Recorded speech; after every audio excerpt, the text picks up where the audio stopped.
감사합니다. 반갑습니다. 이렇게 많이 오셔서 우리 공부하시는 모습이 아름답고, 또 저는 이렇게 목회자들을 만나는 것을 상당히 즐거움으로 생각합니다. 특별히 이곳에 오셔서 공부하시는 모든 분들 새해에 하나님께서 여러분의 사역과 또 개인의 삶에 크게 은총 베풀어 주시기를 기원합니다. 잠 오는 시간인데 주무셔도 괜찮습니다. 꿈속에서 하나님도 만나시고 좋은 또 어떤 영감을 얻을 수 있기를 바랍니다. 제가 이제 제 목회가 이제 딱 5년 남았습니다. 이제 우리 교단법에 의하면은 이제 70세가 되면은 소위 말하는 정년 은퇴를 하게 되는데, 제 나이가 그렇게 되었습니다. 제가 이제 만으로 66세 되니까 딱 5년 남았거든요. 제가 이번 주말에 이제 1박 2일로 우리 장로님들과 함께 우리 교회 수양관에 가서 좀 간담회 겸해서 이제 목회에 가서 나눌 일이 있습니다. 장로님들께서 이제 무슨 얘기를 할까 했는데, 서기 장로님께서 저한테 오셔서 하는 얘기가, 목사님 이제 남은 5년을 어떻게 목회하시겠는지 그 얘기를 좀 해달라고 합니다. 그러시는 거예요. 갑자기 머리가 띵 하더라고요. 저도 마찬가지입니다. 뭐 특별하게 뭐 계획이 있어서 준비한 건 아닌데, 앞으로 5년을 무슨 목회를 할까 하는 생각에 혼자 좀 정리를 좀 해보는데, 특별한 것보다는 지금까지 하고 있던 일을 좀 충실하게 잘해야 되겠다, 마무리를 잘해야 되겠다 하는 생각이 들어요. 뭐 이미 은퇴하셨습니다만은 여러분도 아마 이동원 목사님 잘 아실 거예요. 심내교 목사님이신데, 이동원 목사님께서 은퇴하시기 직전에 제가 물어봤습니다. 뭐 저는 이제 뭐 형님 하는 분이니까, 형님 요즘 어떻습니까? 근데 이제 이동원 목사님 하시는 말씀이, 이제 은퇴할 때까지는 매일매일 하루하루가 살얼음판이야 그러시더라고요. 살얼음판이래요. 실제로 목회라고 하는 게 그렇잖아요. 누구도 이제 목회를 자신 있게 뭐 내가 이만하면 잘했다, 뭐 아주 성공적으로 목회했다 이렇게 말할 사람이 없거든요. 여러분 가운데 혹시 그 다큐멘터리 한경직이라는 영화를 보신 분도 계시겠습니다만은, 다큐멘터리 한경직 영화를 보시면은 제일 마지막에 제가 나옵니다. 제가 등장하고, 예고편을 보시면 제가 제일 먼저 나옵니다. 제하고 이제 감독하고는 거의 2시간 가까이 한경직 목사님에 관해서 얘기를 했어요. 한 목사님께서 이런 얘기를 했고, 또 제가 경험한 한경직 목사님이 이런 분이었고, 또 뭐 저한테 이런 얘기를 해주셨고, 한 쭉 얘기를 했는데, 2시간 내내 얘기를 하는데 뭐 열심히 찍더라고요. 열심히 찍는데 마지막에 보시면 한 2분 정도 나옵니다.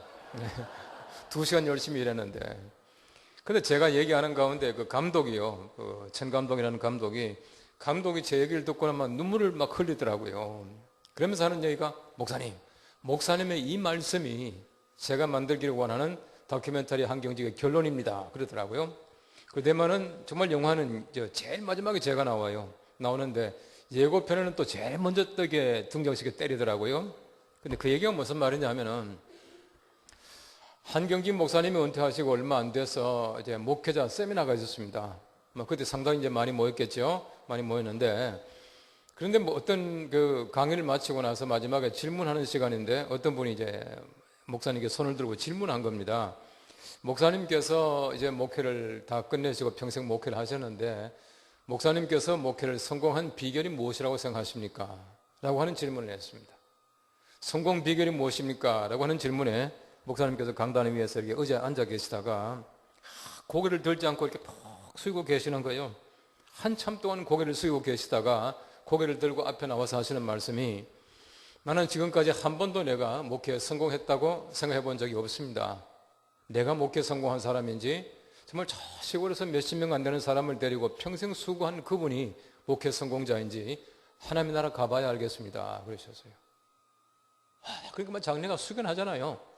한경직 목사님이 그 말을 말씀하시니까 모든 사람들이 맞은 정말 숨소리도 나지 않을 정도로 숙연해진 거예요. 그러니까 질문한 사람이 이제 좀 멋쩍기도 하고 하니까 다시 질문하는 겁니다. 목사님 그러시다면은 목사님께서 목회하실 때에 어떤 것에 목사님이 가장 큰 그 주안점을 두고 강조점을 두고 목회했습니까? 하는 그때 이제 몇 가지 말씀을 하셨어요. 제가 이제 그 말씀을 다큐멘터리 찍을 때에 제가 한 거예요. 그게 이제 제일 이제 마지막에 나오는데, 저도 마찬가지예요. 목회 성공이라고 하는 것은 우리가 섣불리 성공이란 말을 붙일 수가 없는 것 같아요. 우리 하나님께서 판단하실 문제고 하지, 우리가 뭐 교회 크다고 성공한 것이겠어요? 절대 그런 게 아닙니다. 저도 이제 뭐 5년 남아서 슬슬 이제 제 목회를 이제 마무리해야 될 그런 단계에 왔습니다만은, 저도 뭐 참 공부도 많이 해봤고, 또 목회도 하느라고 했고, 또 얼마나 제가 또 강의를 많이 했습니까? 강의 정말 많이 했습니다. 뭐 1년이면 거의 한 100번 정도 제가 강의를 하게 돼요. 우리 교회 설교하는 거 이런 거 외에 밖에 나가서 하는 것들 참 많습니다. 많은데, 그렇게 많이 했지만은 제 마음속에 늘 느끼는 것은 뭐냐 하면은, 목회라고 하는 것은 다른 사람들이 보는 것이 목회가 아니다는 거예요. 내가 정말 하나님 앞에서 진실된 목회를 했느냐. 그럼 또 한 가지 중요한 것은 내가 진짜 목회하면서 내가 행복했느냐라고 하는 것이. 그럼 실제로 보시면 수많은 사람들이 목회하면서 스스로가 행복감을 느끼지 못하는 것 같아요. 내가 목회하면서 정말 나는 뭐 정말 행복한 목회자야 라고 말할 수 있는 그런 경지에까지 올라가야 진짜 좋은 목회자예요. 또 그런 목회가 다른 사람들에게 영감을 주고 공감을 주고 은혜가 되지 않겠습니까? 그래서 저는 늘 그런 얘기를 합니다. 행복한 목회 하시라고. 정말 행복한 목회 하시라고. 내가 만족하고 행복한 목회를 해야지 다른 사람들이 볼 때 뭐 교인 조금 더 모인다고 또 뭐 예를 들어 가지고 뭐 좋은 차 탄다고 사실은 이건 아무것도 아닌 문제예요. 그런 문제를 가지고 우리가 만족하고 그런 문제를 가지고 내가 목회의 성공과 실패를 논한다면은 제가 볼 땐 참 어리석은 일이다 싶어요. 저는 학교에 가서 강의를 하지만은요, 학교에 가서 강의를 할 때에 저는 출석을 안 부르는 사람이에요. 출석을 왜 안 부르냐 하면은 목사가 되려고 신학교로 온 사람들이 출석 부른다고 앉아있으면 되겠어요? 출석 안 부릅니다. 학교 교학처에서는 계속 뭐 출석 체크하라고 하지만 저는 안 합니다. 왜 안 하냐 하면은 신학교에서 출석 체크하면 그거는 안 돼요. 그 출석 체크해야 앉아있을 사람 같으면은 아예 신학교 들어오지 말아야지. 그렇잖아요? 그래서 저는 안 합니다. 저는 우리 부목사님들, 우리 교회 이제 부목사님들이 이제 그 9분인데요. 이 9명 부목사님들한테 제가 자주 얘기하는 게 있습니다. 우리 목사님들은 나보다도 또 훌륭한 목사님들 다 되려고. 그게 바로 내가 성공하는 길이고, 여러분들이 나보다 목회 잘한다고 해서 난 절대 셈 안 낸다고. 정말 우리 교회에서 나가신 분들이 저보다 나은 사람이 한 2사람이 있어요. 제가 이제 지난달까지요, 제가 연동교회 부임하고 나서 27분이 이제 담임 목사님 나갔어요. 담임 목사 나가는데 2분 정도는요, 아주 정말 저보다 목회를 잘해요. 정말 대단해요. 저는 그분들 볼 때마다 존경스럽고 감사해요. 그분들이 잘해야 내가 성공한 거 아니겠습니까? 다시 말하면 우리 다른 사람들이 잘할 수 있도록 도와주는 것, 이것도 굉장히 중요한 목회입니다. 그게 바로 이제 우리가 해야 될 일이고, 또 우리가 목회를 할 수 있는 또 어떤 그 능력이라고 하는 것을 함께 나누는 것이 굉장히 중요하다고 생각되어져요. 그래서 저는요, 목회자 모임입니다라고 하면은 뭐 거의 제가 이거 제 스케줄이 중복되지 않는 동안은 제가 갑니다. 뭐냐면은 가서 그저 제가 가지고 있는 것을 함께 나눔으로 말미암아 자그마한 도움만 된다면 얼마나 감사한 일입니까? 그 행복감을 느끼는 것이. 저는 정말 목사님들 만나 보면은 참 재밌고 기분 좋아요. 제가 뭐 아는 것도 별로 없지만은 그럼에도 불구하고 함께 나눌 수 있다고 하는 것이 너무 감사한 일이에요. 여러분 그 야구 좋아하세요? 야구? 야구는 참 매력 있는 운동이에요. 저는 뭐 야구를 참 좋아하고, 여러분들이 믿거나 말거나 제가 야구를 참 잘합니다. 제가 이제 미국에서 공부하고 할 때 그때는 제가 야구를 열심히 했습니다. 야구를 열심히 했는데 저는 제가 쳤다 하면은요, 안타가 참 많이 나왔습니다. 물론 뭐 이렇게 던지는 사람이 신통치 않겠지만은 잘 쳤습니다. 뭐 홈런도 치고, 그 다음에 이게 이렇게 소위 말하는 탁 넘어가는 뭐 텍사스 히트라고 하는 것도 많이 치고 했는데, 야구를 왜 좋아하느냐 하면은, 야구라고 하는 운동을 잘 보십시오. 야구라고 하는 운동을 보면은요, 진짜 야구라고 하는 운동은요, 우리가 그렇지 않은 운동이에요. 아주 신앙적인 운동입니다. 성경적 스포츠가 야구입니다. 정말이에요. 야구라고 하는 것을 보면은 우선 보십시오. 야구는요, 9사람이 경기하는 단체 경기죠. 예? 단체 경기잖아요. 단체 경기이면서 야구라고 하는 것은 개인 경기입니다. 그죠? 바꿔 말하면은 수비할 때는 9사람이 하잖아요. 9사람이 하지만은 공격할 때는요, 9사람 전체가 몽둥이 들고 나와서 써 있는 게 아니에요. 전부 개인 운동입니다. 그렇기 때문에 야구라고 하는 것은 단체 운동 같지만은 개인 운동이고, 개인 운동 같지만은 단체 운동이에요. 그런 면에서 볼 때에 마치 우리가 교회 생활 같아요. 우리 교회 생활이라고 하는 것은 하나님과 내와의 관계는 개인적인 관계지만은 소위 말하는 단체잖아요. 공동체라고 하는 게 있지 않습니까? 공동체 안에서의 개인이 굉장히 중요한 것이에요. 개인이 한 사람 한 사람이 잘해야 돼요. 동시에 그렇게 함으로 말미암아 우리가 공동체 전체가 잘해야 되는 것이 교회라고 하는 것이에요.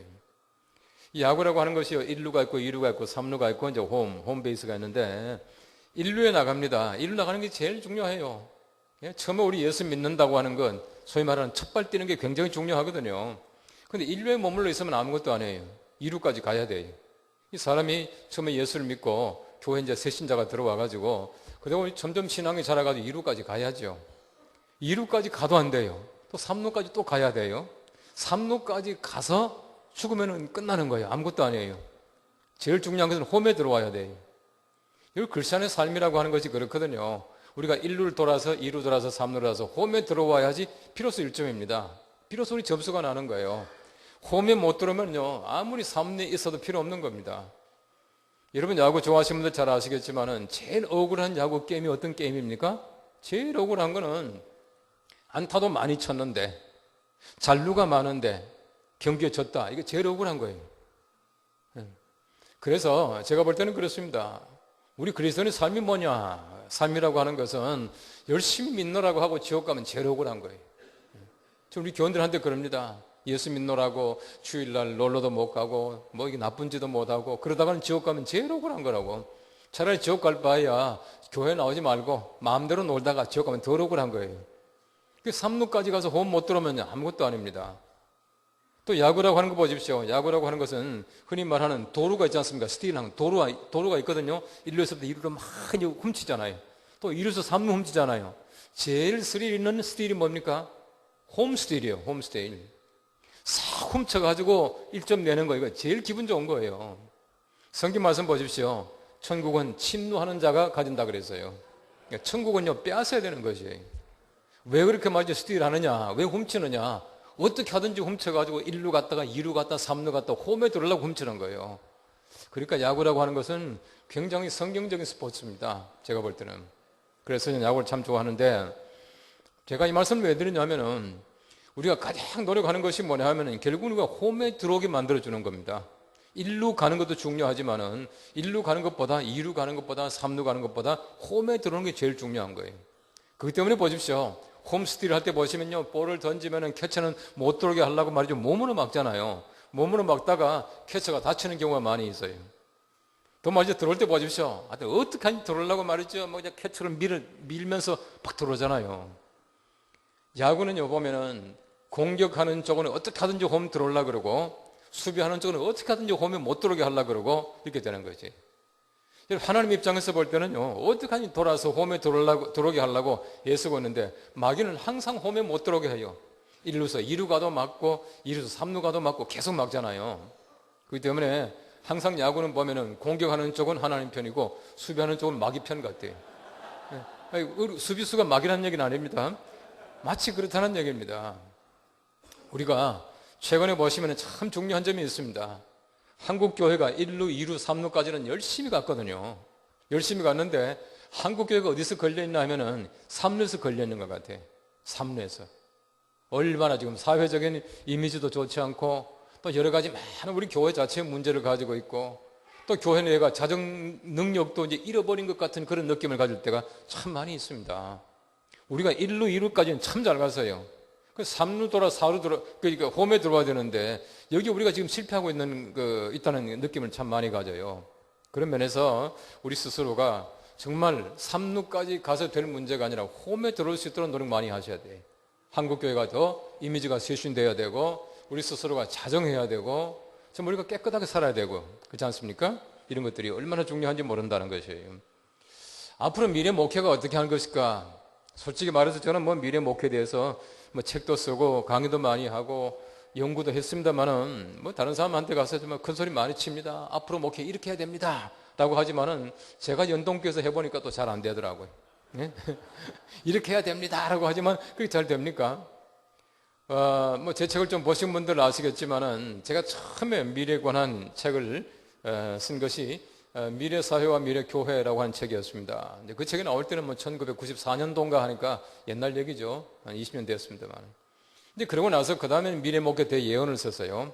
이 대예언을 썼는데 대예언이라고 하는 책을 쓸 때는 30가지 그 소위 말하는 패러다임 시프트, 이 패러다임이 어떻게 변화되느냐라고 하는 것을 제가 정리했던 겁니다. 지금 와서 보면은 30가지 패러다임이라고 하는 것이 거의 맞았어요.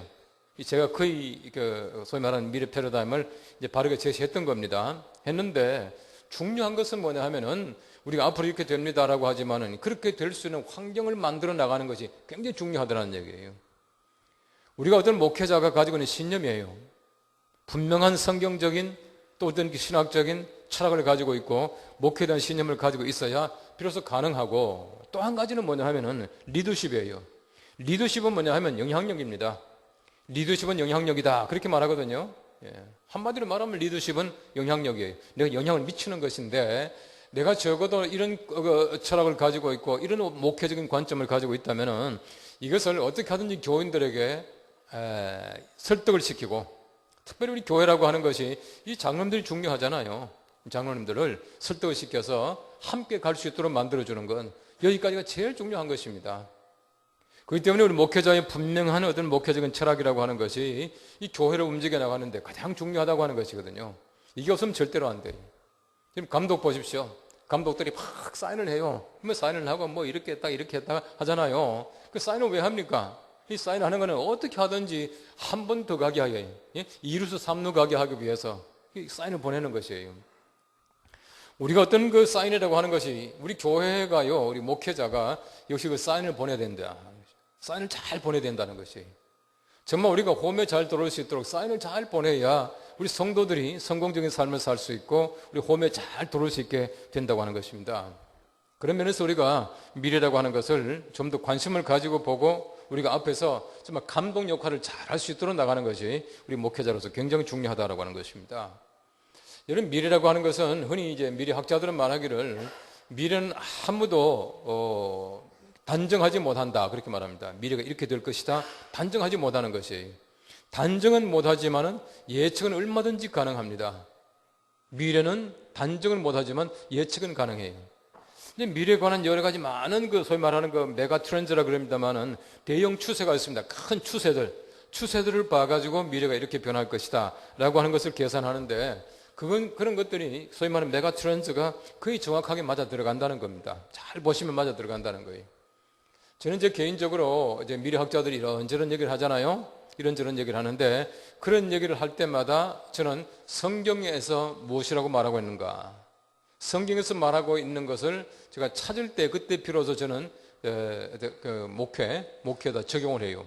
무슨 말이냐 하면은 학자들이 이런 말 저런 말 다 한다고 하더라도 그것이 성경에서 어떤 근거를 찾지 못하게 되면은 우리 교회에서는 써먹을 만한 가치가 없다는 얘기입니다. 그래서 저는 성경 보니까 미래에 관한 얘기들이 거의 다 나와요. 참 묘하게 거의 다 나옵니다. 어떤 분들이 그런 질문을 하죠. 미래 현상 가운데 가장 분명한 것이 무엇입니까? 라고 하는 질문을 제가 받습니다. 그럼 저는 그렇게 얘기합니다. 미래 현상 가운데 가장 뚜렷한 두 가지가 있는데, 하나는 뭐냐 하면은 교통수단의 발달입니다. 또 하나는 지식의 발달입니다. 이 두 가지가 가장 뚜렷합니다.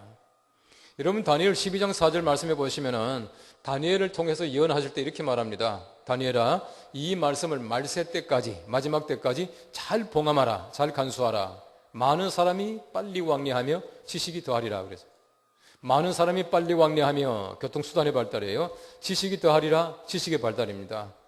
여러분 최근에 보시면은 우리 미래 현상들이 많이 나타납니다만은 특별히 교통수단의 발달과 지식의 발달이라고 하는 것은요, 엄청나게 진보하고 있습니다. 굉장히 진보하고 있어요.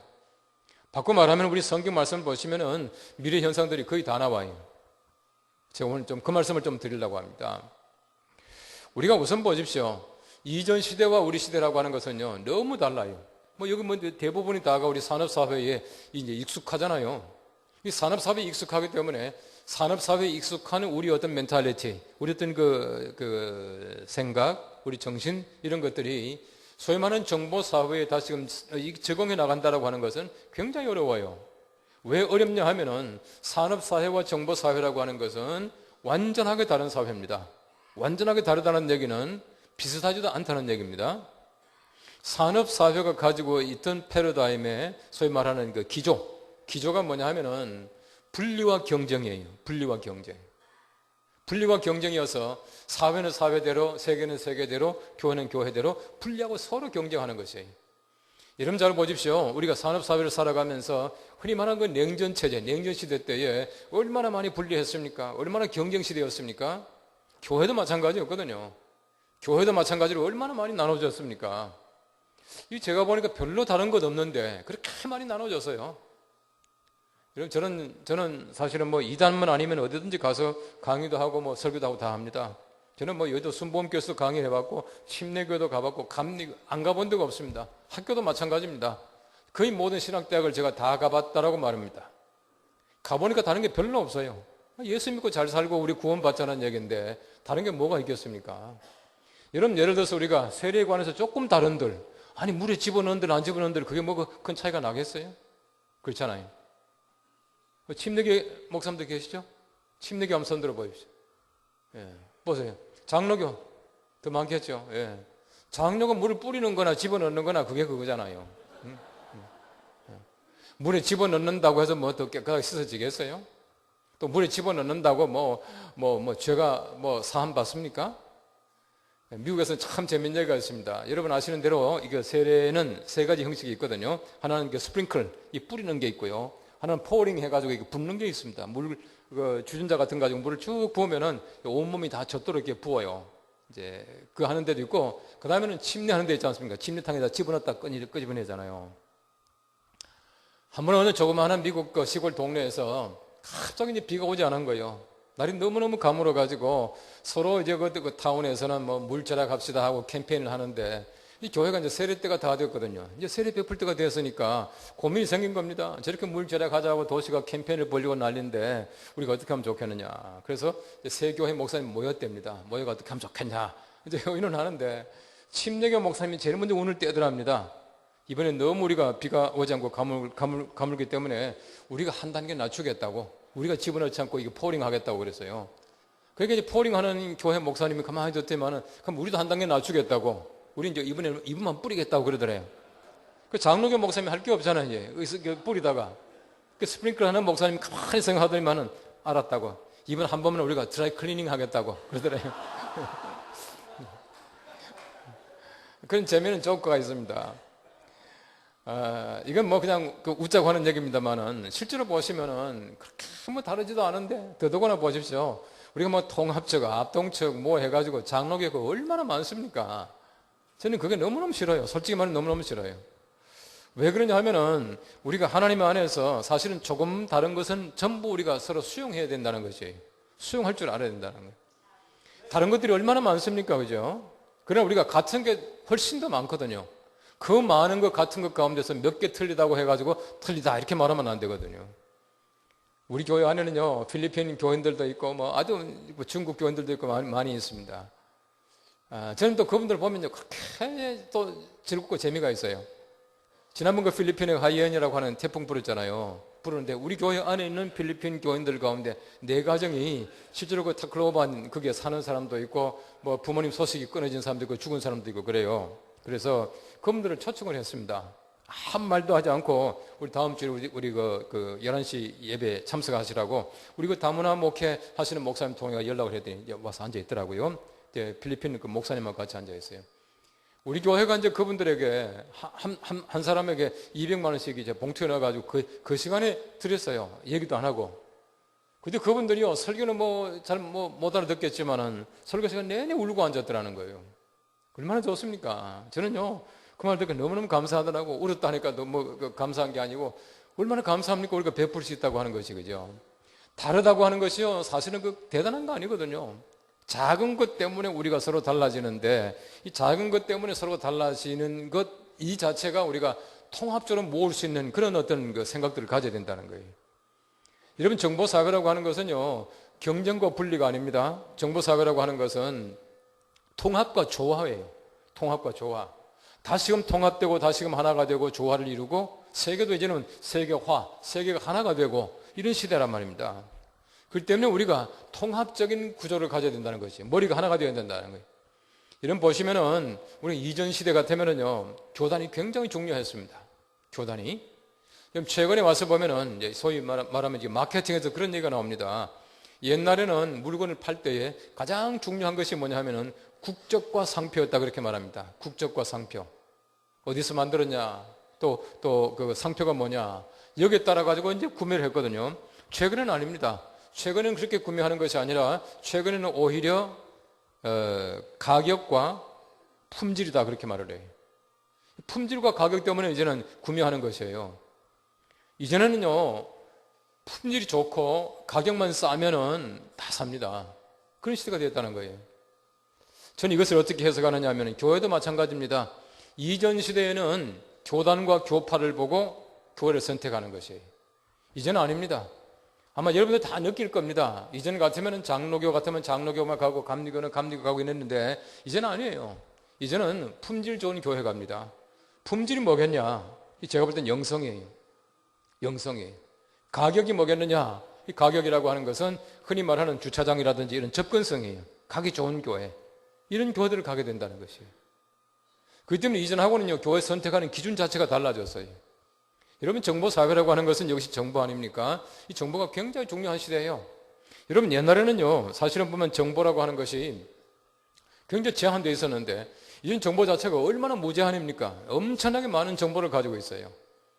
여러분, 우리 산업사회 때는 흔히 말하는 3D 현상 그랬습니다. 3D. 더럽고, 어렵고, 위험하고. 이 3D 현상을 기피한다 했는데, 우리가 정보사회의 3D는 다릅니다. 정보사회는 3D로 말미암아 사회가 이제 이끌어져 간다는 것이에요. 그 3D가 뭐냐 하면은, 디지털 DNA 디자인, 이 세 가지입니다. 디지털 디자인, DNA. 이 디지털로 말미암아 발달하는 과학기술이 두 가지입니다. IT와 NT입니다. NT 나노 기술. 이 나노 기술하고는 작게 만드는 기술이거든요. 이 작게 만드는 기술이 발달함으로 말미암아 우린 작은 기기를 가지고 엄청나게 많은 정보를 가질 수 있게 되는 것이에요. 저는 뭐 아이패드를 이게 아주 즐겨 쓰는 사람이에요. 그리고 저는 아이폰하고 이게 갤럭시 노트라는 두 개를 이제 같이 쓰고 있습니다. 쓰고 있는데 저는요, 이거 아이폰을요, 항상 제 몸에 지니고 다닙니다. 지금도 뭐 이거 가지고 있습니다만. 왜 가지고 있느냐? 저는 시계가 없는 사람이에요. 예, 저는 시계를 안 찹니다. 시계를 안 차는 대신에 제가 항상 그 아이폰을 가지고 다닙니다. 왜 가지고 다니냐? 시계 보기 위해서도 가지고 다니지만은 갑자기 뭘 알기 위해서는 이게 찾아보려고. 강단도 가지고 올라가요. 뭐 강단 위에 쓰는 아이폰 이렇게 찾아볼 때가 많이 있습니다. 우리 교원들은 우리 목사님 전화하네 이런 사람 하나도 없습니다. 제가 하도 늘 가지고 다니니까. 근데 갑자기 뭔가 생각이 나는데 뭐 숫자나 사람 이름이나 연대나 기억이 잘 안 나면 얼른 찾아보면요 금방 나오잖아요. 이 정보가 엄청나게 많이 있습니다. 여러분, 우리가 스마트폰 하나가 가지고 있는 정보 양이 얼마나 되느냐 하면은 미국에서 최고의 정보를 많이 가지고 있다고 하는 북미 대공사령부의 정보의 양만큼 많은 정보를 아이폰 하나가 가지고 있다 그렇게 말합니다. 엄청나게 많은 정보를 가지고 있어요. 정보 양이요 굉장합니다. 그때 우리 정보라고 하는 것은 공유하는 시대거든요. 여러분 보십시오. 우리가 정보라고 하는 것도 이미 내가 알고 있고 가지고 있는 사람은 점점 더 많이 가질 수 있지만 그렇지 못한 사람은 점점 못 가져요. 그렇기 때문에 우리가 참 중요한 것은 정보에 대한 관심을 많이 가져야 된다. 특별히 여러분들 설교하실 때나 이럴 때 보시면은 이제 이 숫자는 굉장히 젊은 사람들이 민감합니다. 현대인들은요 숫자로 말을 한다는 말이 있습니다. 숫자로 말을 갖다 표시합니다. 그렇기 때문에 숫자가 굉장히 민감해요. 여러분 1년에 우리나라에서 들어가는 그 사교육비가 얼마쯤 되는지 아세요? 사교육비. 잘 모르시죠? 잘 모르시면 설교 시간에 그냥 얘기하지 말고 우리나라 사교육비가 한 달에 엄청나게 많습니다. 뭐 이렇게 얘기해야 돼요. 40조 가까이 됩니다. 이 40조 가까이 되는데 예를 들어 가지고 우리나라 1년에 사교육비가 4조 원이나 됩니다. 이렇게 하면요. 그걸 알고 있는 사람은 그다음부터는 설교가 잘 안 들어와요. 그렇기 때문에 숫자는 정확해야 돼. 연대도 마찬가지 정확해야 돼. 그 위해서는 우리가 정보기기를 많이 사용하는 것이 참 좋다고 하는 것입니다. 정보사회는 정보가 중심입니다. 우리가 가정중심 목회라고 하는 것은 뭐냐 하면요. 보십시오. 우리가 이전 시대는요. 뭐 열심히 돌아다니는 사람들이 일을 많이 했어요. 부지런한 것이 우리가 과거의 목회에서는 굉장히 중요했습니다. 제가 이제 신학교 다닐 때 신대원 3학년 때인데요. 그때에 우리 친구들 몇 사람끼리 이제 우리 교단에 좀 저희들이 좋아하는 목사님들, 여러 목사님들을 이제 찾아가면서 가서 이제 밥도 얻어먹고, 또 우리가 앞으로 목회할 건데 목회를 어떻게 하면 됩니까? 이제 소위 말 한 수 배우러 가는 겁니다. 한 수 배우러 가는데, 그때 여러 목사님들 찾아갔죠. 뭐 신현근 목사님도 찾아간 기억이 나고, 또 아무개도 갔어요. 갔었는데 그때 목사님들이 한결같이 하는 얘기가 뭐냐면은 이 두 가지만 잘하면 목회 잘할 수 있다, 그렇게 말씀하시더라고요. 그 두 가지가 뭐냐면은 신방 열심히 하고, 그 다음에는 새벽기도 열심히 하래요. 그러면 된대요. 제가 이제 우리 그 학교 가서, 장신대 가서 가르칠 때에 학생들한테 그럽니다. 내가 신대원 3학년 때 목사님들 찾아갔더니 이렇게 말하더라. 너희들 악을 쓰고 새벽기도 하고 신방해봐라. 되는 줄 아냐? 안 될 거다. 제가 그러죠. 지금은 안 됩니다. 옛날엔요, 부지런하게 하면 됐습니다. 요즘은 부지런하게 해도 안 됩니다. 근데 이게 문제거든요. 저는 우리 전대 목사님들 보시면 참 부러워요.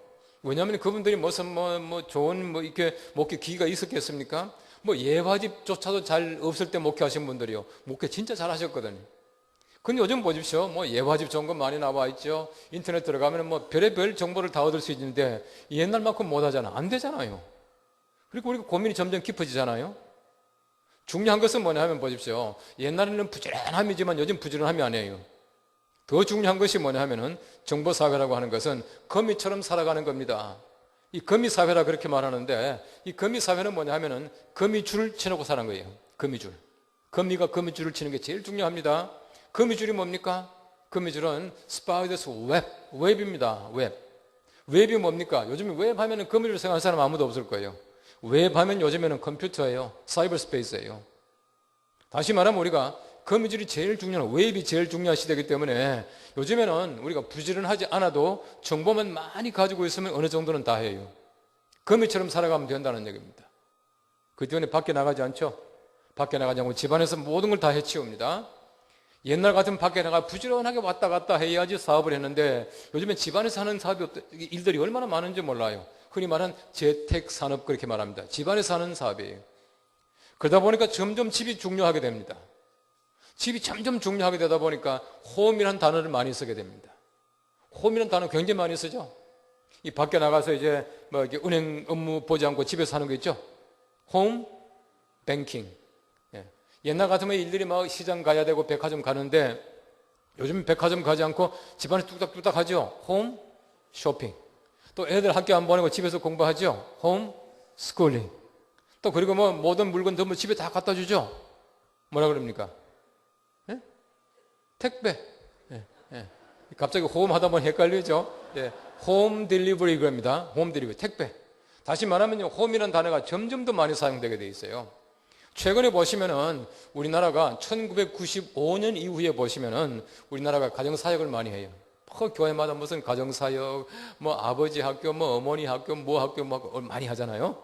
우리 교회도 마찬가지입니다. 우리 교회도 별의별 걸 다 합니다. 가정사역 굉장히 많이 합니다.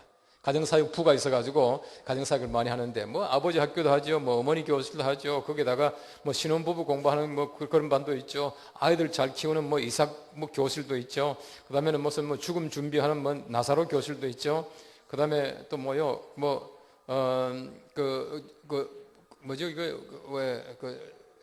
퇴직한 사람들 공부하는 모세 교실도 있죠. 많아요. 모세 교실 왜 이름 그렇게 지은지 압니까? 모세가요, 죽을 때 되니까 눈도 흐리지 않고 기록도 수여하지 않았는데 하나님이 그만두라 그랬더라고. 명예퇴직자예요, 모세가. 명예퇴직자도 굉장히 공부해야 됩니다. 그런 공부를 많이 하게 돼요. 부부 대화 교실 해서 얼마나 많은지 모릅니다. 왜 그러냐 하면은 가정 중심 사회가 되기 때문에 그렇습니다.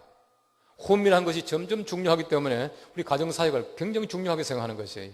실제로 보시면 요즘에 우리 목회 대학원에 가보시면은 이 목회 상담, 가정사역을 중심으로 해서 공부하는 분들이 굉장히 많이 있습니다. 바로 그것은 우리 목회에서 필요하다라고 하는 것을 얘기하고 있고 굉장히 중요하다는 것이에요. 여러분, 네트워크 시대입니다. 우리 혼자는 절대로 못해요. 그럼 최근에 보시면요, 참 중요한 것이 뭐냐면은 나 혼자 모든 것을 하려고 애쓰는 그 자체가 어리석은 일이에요. 그렇죠? 그래서 우리가 다른 사람들로부터 많은 것을 서로가 공유하고 왔다 갔다 가지고 와야 돼요. 여러분, 최근에 와서 우리가 정보사회의 한 특징이 뭐냐 하면은 링크라고 하는 겁니다. 링크가 뭐냐 하면은 다른 사람이 가지고 있는 건 내가 쓰기도 하고 내 것을 그 사람이 쓰기도 하고 왔다 갔다 하는 것이에요. 우리가 컴퓨터 안에 보면 링크라 그러잖아요. 서로가 어떤 갖다 쓰는 게 많이 있지 않습니까? 내가 모든 거 다 알 필요가 없습니다. 저 사람에게 내가 줘도 괜찮아요. 아웃소싱 하는 겁니다. 또 그 사람의 것을 내가 좋은 걸 따옵니다. 내가 배워옵니다. 벤치마킹 한다 그러죠. 이 모든 건 전부 다가 뭐냐 하면은 서로가 공유하고 있다, 나누고 있다는 얘기입니다. 근데 이때 중요한 것은 뭐냐 하면은 내가 다른 사람의 것을 무단 사용하면 안 된다는 것이. 무단 사용하지 않는다는 것은 출처를 밝혀야 된다는 얘기입니다. 한 번은 제가 이제 설교 준비하고 하면서 인터넷 들어가서 이런저런 뭐를 갖다 이제 찾고 있는데요. 검색하는데 제가 굉장히 익숙한 그 단어가 막 나오더라고. 그러니까 들어가 봤죠. 들어가 보니까요. 제 설교를 어떤 분이 하던 그대로 한자도 안 틀리고 그대로 가져가가지고 자기 이름을 또 올려가지고 자기 설교를 올려놓은 거예요. 그렇게 용감한 사람이 돼요. 우리 설교라고 하는 것도 그렇잖아요. 다른 사람의 설교를 인용할 수도 있고 또 다른 사람의 책이나 글들을 인용하죠. 인용하는데 그것을 내가 완전하게 소화해서 내 것으로 만들어야지. 그렇지 못하고 다른 것을 그대로 가져가면 되겠습니까? 그것도 뭐 한 번 설교하는 것은 모르겠지만은 아니 자기 설교처럼 이름 또 올려가지고 인터넷에 올려놓으면 그거는 안 되죠. 제가 이제 그분에게 좀 뭐 한마디 할까 하다가 안 했습니다만은 또 그런 분들이 있더라고요. 어쨌든 보십시오. 우리가 네트워크 시대는 서로가 어떤 소위 말해 인터랙션, 서로 어떤 교류하는 게 굉장히 중요합니다. 여러분, 우리가 통합과 조화 시대, 이 정보 사회라고 하는 것은 뭐냐 하면요. 어떤 한 교회가 막 잘하고 한 교회는 못 잘하고 이런 시대가 아니에요. 지금 우리나라 분위기를 잘 보시면 아시겠지만은 교회가 잘 되면 다 같이 잘 되고 못 되면 다 같이 못 되는 시대예요. 죄송합니다만은 뭐 여러분들 잘 아시는 뭐 교회가 좀 탈이 생겼어요. 문제가 생겼어요. 문제가 생겨가지고 그 교회가 지금 사회로부터 지탄을 받고 있어요. 그럼 지탄을 받으면 그 교회만 지탄을 받습니까? 아닙니다. 우리 모든 교회들이 다 피해보는 거예요. 여러분, 서울에는 큰 교회 있잖아요. 그 교회가 문제가 생겼어요.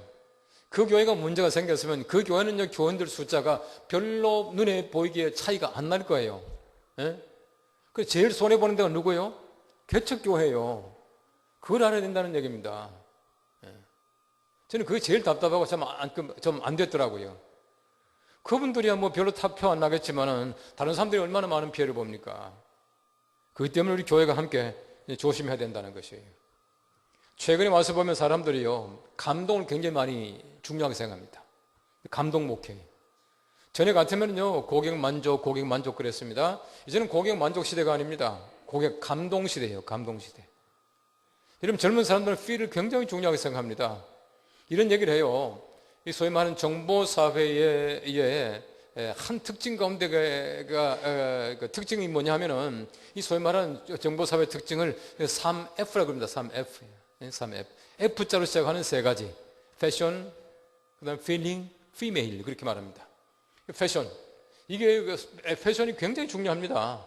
패션이 왜 중요하냐면요. 사람들이 점점 더 이게 패션 감각이 뛰어나게 되고 또 패션이 점점 사회 전체를 이끌어가게끔 되어 있어요. 우리나라가요, 패션이 굉장히 발달해 있습니다. 이런 거 아세요? 우리나라가 패션요, 굉장히 발달해 있습니다. 왜냐하면 우리가 살아가는 데 필요한 세 가지가 있잖아요. 의식주 그러잖아요. 의가 제일 먼저 나오잖아요. 의가 제일 먼저 나오기 때문에 한국 사람들은 옷에 대한 관심도 많고 한국 사람 일반적으로 옷이 참 좋아요. 옷 잘 입어요. 우리 시장 가보십시오. 대단합니다. 우리 교회에서요, 몇 발짝만 가면은 동대문 시장이 나오기 시작해요. 동대문 가보세요. 뭐 서울에 와보시면 동대문 무슨 두타라고 하는 데도 있고 뭐도 있고 하여튼 그 우리 시장 빌딩들이 얼마나 많이 있습니까? 거기만 있습니까? 남대문 가면 또 있어요. 그렇게 많이 있습니다. 저는요, 그 높은 빌딩 안에 있는 의류상들이 전부 먹고 사는 그것만 하더라도 신통하기 짝이 없어요. 그렇게 우리는 패션이 발달해 있습니다. 그리고 우리는 의가 제일 중요합니다. 그렇기 때문에 우리가 패션이라고 하는 것은 반드시 옷만은 아니에요. 이 패션 하면은 이 젊은 사람은 자동차도 패션이고요, 또 집도 패션이고 이 패션이 굉장히 많이 있습니다. 두 번째가 feeling 그랬죠. feeling 감각, 느낌이고 느낌. 느낌이 굉장히 중요합니다. 요즘 애들 보십시오. 여러분 개콘 보세요. 개콘. 개콘을 보셔야 됩니다. 네, 개콘을 반드시 보셔야 돼요. 개콘을 왜 보느냐 하면은 개콘을 봐야 젊은 사람들의 사고를 이해할 수가 있어요. 그리고 젊은 사람들이 교회를 이끌어가는데, 우리 사회를 전체를 이끌어가는 데에 가장 큰 영향을 주는 것이 20대 젊은 사람들의 사고입니다. 그걸 아셔야 된다는 얘기예요. 제가 한 번은 텔레비전을 보니까요, 지금 미국에서 활동하고 있는 어떤 패션 디자이너던데, 이분이 뭐 숙대 나오고 뭐 하고 해서 지금 미국에서 있는데, 그분은요, 자기가 아무리 바빠도 개콘 본다는 거예요.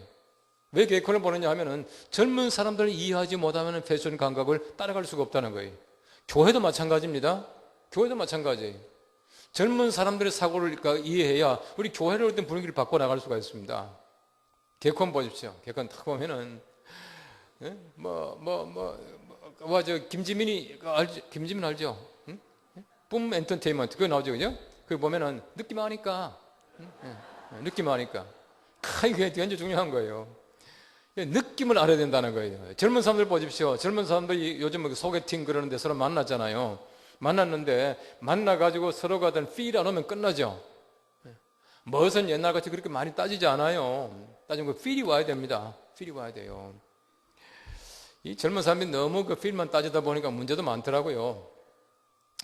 어떤 회사에서 여직원 한 사람을 뽑기로 했습니다. 뽑기로 했는데 여직원 한 사람을 갖다가 이제 면접하는 과정에서 아주 독특한 문제를 냈습니다. 이제 세 사람이 이제 마지막으로 남았대요. 세 사람 남았는데 1 더하기 1은 무엇입니까? 1 더하기 1은 무엇입니까? 라고 하는 질문에 대해서 아주 독창적이고 기발한 좀 이렇게 아이디어를 좀 내보라고 얘기했대요. 그러니까 첫 사람은 1 더하기 1은 무엇이냐 물어보니까 이제 그 여자분이 이렇게 대답했답니다. 1 더하기 1은 2입니다. 2는 뭐 당연하잖아요. 왜 2냐 물어보니까 항상 1 더하기 1은 2라고 하는 정확하고 회사라고 하는 것은 항상 규모가 있어야 되기 때문에 항상 우리가 숫자적으로 잘 맞아야 됩니다. 그래서 1 더하기 1은 2입니다. 좋은 생각이라고. 두 번째 사람이 또 물어봤습니다. 1 더하기 1은 뭐냐? 1 더하기 1은 1입니다. 왜 1이냐? 물 한 방울에다가 물 한 방울 합쳐보면 한 방울이지 않습니까? 그래서 1 더하기 1은 1입니다. 또 세 번째 사람에게 물어봤답니다. 1 더하기 1이 뭐냐? 그러니까 1 더하기 1은 왕입니다. 그러더래요. 왜 왕이냐 하니까 1 더하기 1 해가지고 옆으로 착 벌려놓으면 임금 왕자가 된다는 거예요. 기발하잖아요. 1 더하기는 왕입니다. 그러더래요. 정말 기발하다 해서 마침내 한 사람 뽑았대요. 어떤 사람 뽑았는지 아세요? 그랬으면 좋겠는데 마지막 뽑은 사람은 예쁜 여자였대요.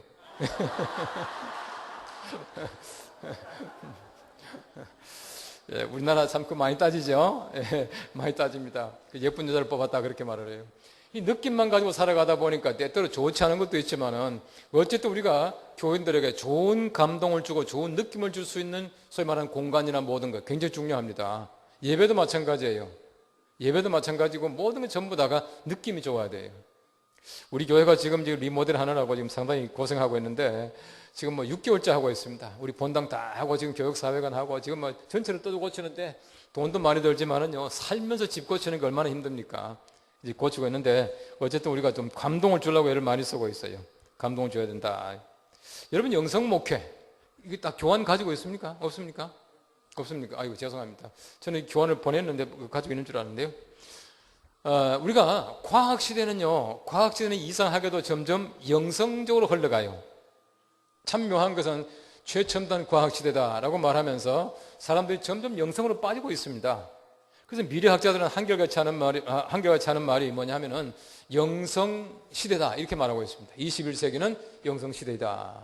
왜 그러냐 하면요, 사람들이 과학 속에 살게 되면은 과학에 만족하지 못합니다. 과학에 만족하지 못하고 과학을 능가하는 무엇인가를 점점 추구하게끔 되어 있습니다. 그게 뭐냐면 영성이라고 하는 것이에요.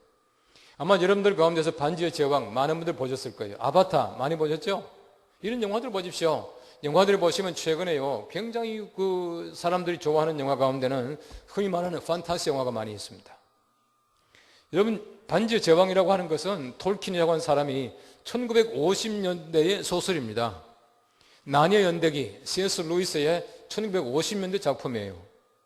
1950년대 작품을, 소설들을 지금 와서 영화로 만들어내는 까닭이 뭘까? 그냥 단지 무슨 이게 만들 수 있다? 흥행이 가능하다? 아니거든요. 그 중요한 것은 뭐냐면은 사람들의 생각이, 사람들의 마음이 판타지적으로 쏠리고 있다는 얘기입니다. 그래서 사람들이 점점 그런 영화를 아주 환하고 좋아하게 되는 것이에요. 중요한 것은 뭐냐 하면은 우리 시대는 영성시대입니다. 영성시대이기 때문에 사람들이 점점 영으로 빨려 들어간다는 것이. 여러분 최근에 보시면은 최첨단 과학시대다라고 말하면서 사람들이 점점 미신 속에 빠지잖아요.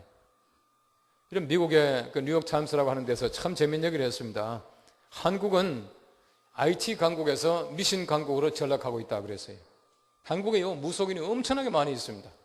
몇 명쯤 될 것 같아요? 무속인이? 예, 통계적으로 보면 200만입니다. 예, 200만 명 무속인이 있습니다. 1년에 무속인들에게 들어가는 돈, 소위 말하는 그 총액이 얼마쯤 되냐면 2조가 넘습니다. 그렇게 많은 돈을 들여가지고 사람들이 무슨 이렇게 뭡니까 점치고 그 굿하고 이렇게 된다는 거예요. 왜 그렇습니까? 과학시대인데 사람들이 과학시대에 만족하지 못해요. 과학을 능가하는 무엇인가 했는데 그것이 뭐냐 하면은 영성이라고 하는 겁니다. 사람들이 그래서 환호하고 있는 것이에요. 저는 그렇게 생각합니다. 우리 교회가 정말 우리 좋은 영, 건강한 영이죠. 좋은 영을 사회에다 제공해 주지 못하면은 사회는 점점 악한 영 속에, 잡된 영 속에 빠져들어간다는 것입니다. 그럴 수밖에 없는 것이에요. 사람들이 뭔가 영을 추구하기는 추구하는데 거룩한 영을 알지 못하게 되면은 엉뚱한 영 붙잡게 되어 있습니다. 이게 뭐냐 하면 사람들이 점점 미신 속에 빠져들어간다는 얘기예요. 여러분 사도행전 17장 18장 말씀해 보시면은 사도 바울이 이제 그 아덴에 가지 않습니까? 아덴에 가서 아레오바고에서 바울이 설교하는 장면이 나옵니다. 바울이 아덴 사람들에게 말하기를 아덴 사람들아 내가 너희를 보니 너희가 범사에 종교심이 많도다 그렇게 말하죠. 종교심이 많도다. 알지 못하는 신까지 만들어 놨습니다. 종교심이 많다는 얘기는 뭐냐 하면은 예수를 잘 믿는다는 얘기 아니지 않습니까? 종교심이 많다는 얘기는 미신적이다는 얘기입니다. 영어 성경 보시면은 그 superstitious, 미신적이다 그렇게 말하고 있어요. 우리 사회가 마찬가지인 것 같아요. 굉장히 말이죠. 뭔가 과학시대에 살고 있는 것 같지만은 사람들이 점점 미신 속에 빠져들어가고 있어요. 제가 볼 때는요, 이 영성이라고 하는 것은 양극화됩니다.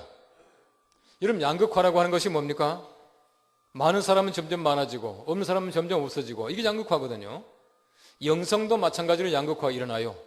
경제적인 양극화 이미 시작이 되었습니다. 영성의 양극화를 보십시오. 영성 양극화는 뭐냐 하면요, 영적인 사람들은 점점 영적으로 변해간다는 거예요. 그렇지 못한 사람들은요 점점 껍데기만 남고 영성이라고 하는 소위 말하는 그 내면성 쏙 다 빼먹는다는 거예요. 점점 그렇게 됩니다. 그렇기 때문에 이제 학자들은 말하기를요, 앞으로 미래 사회에서는 점점 명목상 그리스도인들이 많아진다 그렇게 말합니다. 나미널 크리스찬, 이름은 분명히 크리스찬인데 이름만 가지고 있는 그리스도인들이 많아진다는 얘기예요. 이제 조사할 때 있지 않습니까? 종교, 기독교, 교회, 어느 교회 쓰지만은 교회 안 나가는 사람들이 점점 많아진다는 거예요. 이게 이름만 가지고 있는 그리스도인들, 나미널 크리스찬입니다. 이런 사람들이 점점 많아지게 되는 것이에요. 여러분, 영성도 양극화되기 때문에 여러분 이 말은 아주 주의 깊게 들어보십시오. 최근에 와서 많은 분들이 이런 얘기를 해요. 자꾸 수평 이동은 안 된다, 수평 이동은 이걸 막아야 된다 이렇게 말을 하고 있어요. 수평 이동 막아야 됩니까? 저는 아닙니다. 수평 이동은요 양극화 시대의 자연스러운 형상입니다. 가만히 내버리면 저절로 그렇게 되는 것이에요. 여러분 보십시오. 우리나라에 예를 들어서 우리나라에 지금 현재 그 돈 총액은 이만큼 있어요.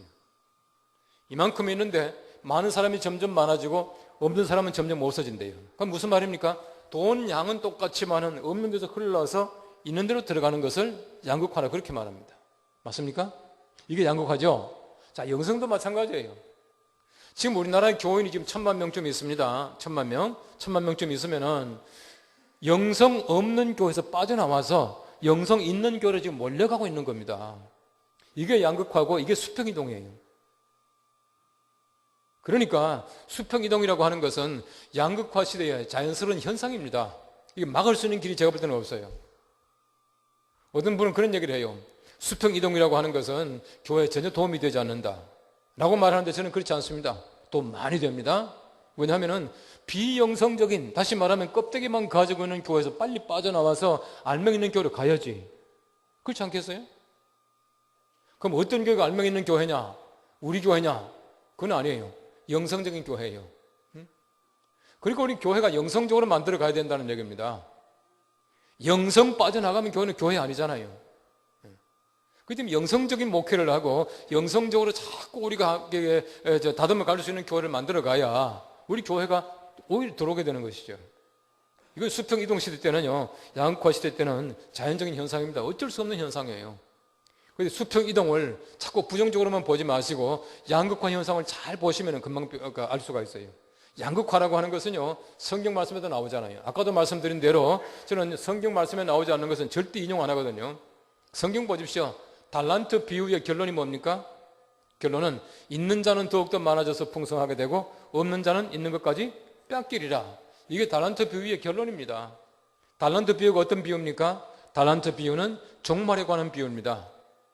양극화 현상이 뭡니까? 양극화 현상이라고 하는 것은 종말적 현상이라는 얘기입니다. 우리 종말적인 현상이에요. 모든 면에 양극화 일어납니다. 경제 양극화 이미 일어났죠. 정보 마찬가지입니다. 정보도 있는 사람은 점점 많이 가지게 되고 정보 기기를 잘 활용하지 못하고 없는 사람들은 점점 정보가 없어요. 그렇기 때문에 우리는 정보도 많이 가지고 또 영성도 많이 가지고 또 돈도 많이 벌고 필요하다는 것이, 이게 소위 말하는 그 양극화 시대 때의 굉장히 중요한 특징입니다. 앞으로 여러분 목회하시면서 평신도 목회 중요하게 생각하셔야 돼요. 이전 시대를 흔히 말하기를 성직자 중심 시대라 그렇게 말합니다. 성직자 패러다임, 클래리컬 패러다임을 말하는데 앞으로는 점점 평신도를 어떻게 훈련시키느냐라고 하는 것이 목회의 가장 중요한 그 주안점입니다. 칼 조지라고 하는 사람이 쓴 책에 보시면은 이제 그분은 미국에 이제 그 컨설팅 하는 분이고 또 좋은 책들을 많이 썼죠. 그 칼 조지가 말하기를 앞으로 교회라고 하는 것은 메타 교회라고 그랬습니다. 메타 교회. 메타라고 하는 말은 그 헬라 말이죠. 헬라 말로 메타 하면은 그 리턴, 돌아선다는 뜻입니다. 우리가 회개를 메타노에오 그러잖아요. 예? 돌아선다는 뜻입니다. 메타 교회라고 하는 것이 뭐냐면요, 메타 교회는 사이즈와 관계 없대요. 뭐 사람이 많다 적다 이것이 아니고 메타 교회라고 하는 것은 돌아서는 교회, 돌아가는 교회예요. 어디로 돌아가겠습니까? 원래 자리로 돌아가는 교회예요. 원래 자리로 돌아가는 메타 교회에서 가장 중요한 점이 뭐냐 하면은 메타 교회의 목회자는 평신도를 영성적으로 훈련하는데 가장 많은 시간을 소모해야 된다, 이렇게 말하고 있어요. 평신도를 영성적으로 훈련하는데 가장 많은 시간을 소모해야 된다. 제가 말씀드린 대로 이제 우리 교회 장로들하고 주말에 이제 만나는데 앞으로 5년 동안 남은 기간 동안 뭘 할 거냐, 저보고 이제 그 얘기를 하래요. 그래서 제가 그러려고 그럽니다. 앞으로 5년 동안 열심히 훈련하겠다, 좀 그 얘기를 하려고 그래요. 그럼 실제로 보시면 평신도는요, 교육자, 목회자하고 달라요. 그래서 크레머라고 하는 사람이 참 재미있는 얘기를 했는데요, 평신도가 뭐냐, 평신도는 동결된 자산이라 그렇게 말을 했습니다. 동결된 자산. 지금 현재는 동결되어 있지만은 엄청난 자산이에요. 훈련만 잘 시켜놓으면은 바로 이제 그 훈련시킨 그 평신도는 굉장히 중요한 자산이 될 수 있다고 하는 것이. 여러분들은 뭐 어떤 훈련을 하는지 모르겠지만은 저는 우리 교회가 이제 트러스티아스를 합니다. 아가피아 트러스티아스라고 해서 지금 거의 한 뭐 10수년 동안 저희가 이제 하고 있습니다. 우리 교회는요, 트러스티아스 훈련 받은 사람이 우리 교회 교인들만 1,500명입니다. 1,500명. 훈련 받은 사람, 지금 계속해서 훈련하고 있어요. 훈련하고 있는데 훈련 받은 사람들은요, 확실히 달라요. 확실히 달라요. 얼마나 일도 잘하고요, 얼마나 교회에 대해서 뭐 잘하고, 또 훈련 받은 사람들이 기도시켜 놓으면은 기도 잘하더라고요. 저는요, 정말 훈련을 시켜서 많은 덕을 보고 있습니다. 우리 교회가 이제 그 2년에 한 번씩 전 교회인 그 체육대회를 합니다. 이제 한마음 캠프라고 해서 한마음 챔프라고 해서 하는데요. 우리 교회는 재미있습니다. 한마음 챔프는요, 그 전교인 체육대회고요. 한마음 캠프는 전교인 수련회고요.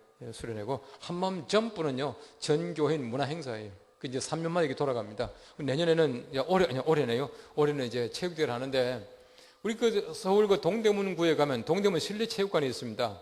체육관에서 이제 재작년에 했거든요. 했는데 그 관장이 저한테 전화가 왔어요. 전화가 와서 깜짝 놀랐습니다. 아직도 뭐 좀 잘못한 게 있나 했더니만은 저한테 전화해가지고, 하여튼 자기들이 많이 대관을 하는데 연동교회처럼 이렇게 마지막 마무리를 깔끔하게 잘해놓고 가는 데를 못 봤다는 거예요. 자기가 너무너무 감사하다는 거예요. 그러면서 내년에 또 쓰십시오 그러더라고요. 훈련 받은 사람들이 얼마나 잘하는지 몰라요. 마지막에요. 저는 미리 집에 옵니다. 집에 오고 잘하고 오라 그렇게 말하지만은 얼마나 잘하는지 몰라요. 그 다 훈련이에요. 훈련시켜야 사실은 내 사람이 되거든요. 여러분 1대1 훈련 해보신 분들 아시겠지만은 내가 아무개를 1대1 훈련했지 않습니까? 훈련하면 그 사람은 진짜 내 제자가 되는 거예요. 제대로만 하면. 내 생각을 닮아오고 내 믿음을 닮아오고 내 삶을 닮아오는 것이에요. 훈련이 가장 중요합니다. 그렇기 때문에 우리 평신도를 훈련 잘 시키는 건 굉장히 중요한 일이라고 하는 것이에요. 평신도를 훈련하되 특별히 앞으로는요 소그룹입니다. 소그룹. 모든 게 전부 다 작아지는 시대거든요. 여러분 잘 보시면은 아까도 말씀드렸지만은 나노 시대 아닙니까? 여러분 나노라고 하는 기술과 디지털이라고 하는 기술이 합쳐지니까 엄청나게 많은 것을 한꺼번에 만드는 거예요. 여러분 핸드폰 보십시오. 지금 얼마나 많은 양의 정보를 가지고 있습니까? 작지만은 기능이 막 굉장히 다양하지 않습니까? 제가 처음으로 그 휴대전화를 본 거는 제가 1984년쯤 된 것 같아요. 제가 이제 미국에서 공부하고 있을 텐데 그때는 보면요 이게 그 소위 말하는 휴대전화라고 하는 게 거짓말 보태지 않고 사이즈가 이만했습니다. 예, 여기 몸체가 이만하고요, 저기 안테나가 이만큼 붙어가지고 이 몇 방 가지고 총같이 이렇게 메고 다녔어요. 드르륵 소리가 나면은 이제 전화 받고 이만한 거 이렇게 받고 이랬잖아요. 완전히 그냥 군대 무전기만큼 이만했거든요. 근데 보세요. 요즘에는 사이즈도 작지만은요, 기능이 얼마나 많습니까? 그때는 이만한 휴대전화가 기능이 두 가지입니다. 전화 걸고, 전화 받고, 이 두 개밖에 안 됐어요. 요즘 보십시오. 뭐 얼마나 다양합니까? 이런 기술이 점점 발달하거든요. 점점 작아지는 시대에 우리 교회도 마찬가지입니다. 소그룹이 많아져야 돼. 미국에 유명한 교회들 많이 있지 않습니까? 뭐 윌로크릭 교회라든지, 뭐 서들백 교회라든지 이런 교회들. 그런 교회들 가보면요, 한결같이 소그룹을 통해서 전체를 이끌어가는 교회예요. 특히 서들백 교회 같은 데 가면요 한 2,500개의 소그룹이 있습니다. 교회 안에 뭐 별의별 그 소그룹이 많이 있어요. 이게 뭐냐면 결국은 우리가 작게 만드는 시대에 우리 소그룹이 잘 된다라고 하는 것이에요. 소그룹들을 많이 만들어줘야 돼요. 소그룹을. 그래서 우리 교회도 뭐 구역 말고도 소그룹들이 많이 있습니다. 주일날 오후 되면요 우리는 전부 흩어져요. 저는 지난 주일 밤에도 새해 첫 주니까 얼마나 바쁩니까? 1, 2, 3, 4부 설교 제가 다 해야죠. 성찬식 해야죠. 또 거기에다가 우리 교회 안에 있는 기관들 시무 예배에서 또 잠깐 갔다 와야죠. 거기다가 또 오후에 또 재직회 또 했죠. 그러고 나서는 다 끝나고 나서는 또 운동하러 가요. 저는 주일날 밤에 이제 테니스를 치는데요. 테니스를 또 가서 한 2시간 또 테니스를 치고 집에 가서 샤워하고 개콘 보고 자고 이렇게 해요. 그게 이제 제 주일날 일과입니다. 저는 주일날 아무리 이렇게 힘들어도 특별한 데 없으면 저는 이제 운동하러 가니까요. 우리 어머니는 늘 그럽니다. 야, 주일날 운동을 왜 하냐? 자꾸 그래요. 주일날을 거룩하게 지내야지. 저는 정말 거룩하게 지나기 위해서 운동하는 거거든요. 아니, 목사가 건강한 것이 얼마나 거룩한 겁니까? 건강해야 거룩한 거예요. 그래서 저는요, 꼭 기도하고 운동 시작합니다. 왜냐하면은 이건 제 놀이가 아니에요. 제가 여가 선용도 아니고, 그래요. 취미도 아니고, 제가 목회입니다. 그래서 저는 우리 교원들하고 같이 테니스를 치는데 한 2시간 이제 운동을 해요. 근데 참 기분 좋아요. 주일에 힘들지만은 운동하고 딱 들어가서 샤워하고 개콘 한번 보세요. 진짜 힘들지만은 피곤한 게 다 풀어져요. 그리고 월요일날 새벽에 또 교회 나가요. 끄떡없어 괜찮아요. 중요한 것은 뭐냐면요. 우리가 실제로 보시면은 앞으로 점점 사회가 다변화되는데 우리가 어떻게 하면은 정말 잘 훈련시킬 것인가. 내 스스로가 내 자신을 잘 단련시켜 나가야 된다는 것이. 그래서 리더십이 굉장히 중요합니다. 옛날하고는 달라요. 여러분 산업사회 리더십이라고 하는 것은요. 흔히 말하는 사다리 사회라고 그럽니다. 사다리 사회는 뭡니까? 상하가 분명한 사회예요. 그래서 옛날에는 그렇지 않습니까? 상명하복. 위에서 명령하면 밑에서 복종하는 거예요. 상명하복 시대거든요. 영어로 말하면은 탑다운 스타일이라고 합니다. 탑다운. 위에서 아래 내려온다고요. 요즘에는 아닙니다. 요즘에는 모든 게 다 달라져서 아까도 말씀드린 대로 거미사회거든요. 거미가 거미줄을 막 쳐요. 거미줄 쳐놓고 나서 거미가 어디 앉아 있습니까? 아무 데나가 아니거든요. 거미는 항상 거미줄 제일 정중앙입니다. 정중앙이 자기 자리예요. 정중앙이 자기 자리이기 때문에 거미사회의 모든 인간형은 자기중심적 사고를 가지고 있답니다. 모든 사람이 전부 자기중심적이에요. 전에 같으면은 학교에서 선생님한테 얻어맞아도 두 말 못 하잖아요. 우리 얼마나 얻어맞고 자랐습니까? 우리 선생님 아주 좀 어떤 좀 못된 선생님은요, 그 출석 보고 모서리 딱 세워 그거 가지고 딱 되면 진짜 아파요. 이 웃으시면서 전부 맞아보신 분들은 되게 아파요. 아주 볼로 여기. 그래도 말 한마디 못 했거든요. 왜냐하면 그때는 선생님이 높은 사람이에요. 나는 낮은 사람이고. 요즘 그렇지 않습니다. 요즘은 내가 중심입니다. 아이들도 마찬가지입니다. 아이들도 내가 중심이고 선생님은 저 주변 인물이에요. 바깥 인물이에요. 그러니까 중심 인물이 바깥 인물한테 얻어맞고 살아요? 절대 안 얻어맞습니다. 그러다 보니까 한 대 얻어맞다 싶으면 막 동영상 찍어서 올리고 말이지. 거기다 막 전화하고 해가지고 선생님들이요. 아예 이제 못 때리잖아요. 그런 시대입니다. 제가 한 번에 신문에 보니까 이런 기사가 나왔어요. 어떤 아버지가 아마 뭐 큰 사업이 아닌 뭐 조그만한 그게 사업을 하는 것 같아요. 가게 정도 하는 것 같습니다. 그 신문에 보니까.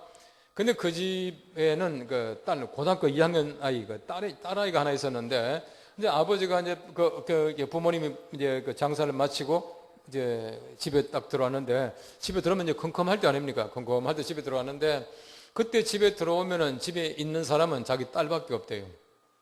근데 아무도 없고 딸 혼자 있을 집에 딱 들어와 보니까 어떤 남학생이 같이 집에 안에 있는 거야. 이러면 그 아빠 입장에서 기분 좋겠어요? 어떤 아빠든요, 뚜껑 열립니다. 그러니까 이제 그 아빠가 얼마나 화가 났던지요. 자기 딸한테 이 제트를 던진 거야. 막 던졌는데, 하필이면 그 아이 이마에 맞아가지고 이마가 깨졌어요. 피가 났어요. 그러니까 또 아빠가 놀래가지고 또 그 애를 갖다가 또 수건을 갖다 이렇게 해가지고 병원에 갔잖아요. 가까운 병원에. 가서 이제 응급처치를 했습니다. 다 하고 나서 오는데 그 아이가 집에 오지 않고 파출소로 직접 들어갔습니다. 그 딸아이가 들어가가지고 그 아버지를 고소를 했습니다. 그 아버지가 폭행치상 혐의로 형사 입건됐다고 신문에 났습니다. 그런 사회입니다. 이제는요, 아빠도 주변 인물입니다. 누가 중심? 내가 중심이에요. 여러분 옛날 같으면 위에서 한 번님 말하면 참 맥혀 들어갔지만은 이제는 전부 자기 중심적인 삶을 사니까 전부 자기 중심적인 삶을 사는 사람들을 한꺼번에 끌고 간다는 게 얼마나 힘들겠습니까? 그러니까 옛날처럼 그런 리더십이 안 되는 거예요. 옛날 같으면요, 학교에서 총장 괜찮았거든요. 괜찮았어요. 제가 한 몇 년 전에 장로신학대학교에 총장으로 이사해서 선임받고 저는 못 갔어요. 저는 정말 못 갔어요. 저는 정말 가려고 그랬는데 교회가 얼마나 참 장로님들이요 말리는지 못 갔습니다. 이 장로님들이 되게 보면 말리는 척하면서 이렇게 왜 이렇게 풀어주잖아, 그죠? 전 그런 줄 알았더니 끝까지 말리더라고. 그래서 저는 못 갔습니다. 그래서 다른 사람들이 물어봅니다. 아니 왜 장신대 간다더니 왜 못 갔냐 물어보면은 난 목회를 너무 잘해서 못 갔다고. 이제 농담을 그래요. 그런데 총장이 좋은 시절 다 지나갔습니다. 그것뿐만 아니라 회사도 마찬가지예요. 죄송합니다.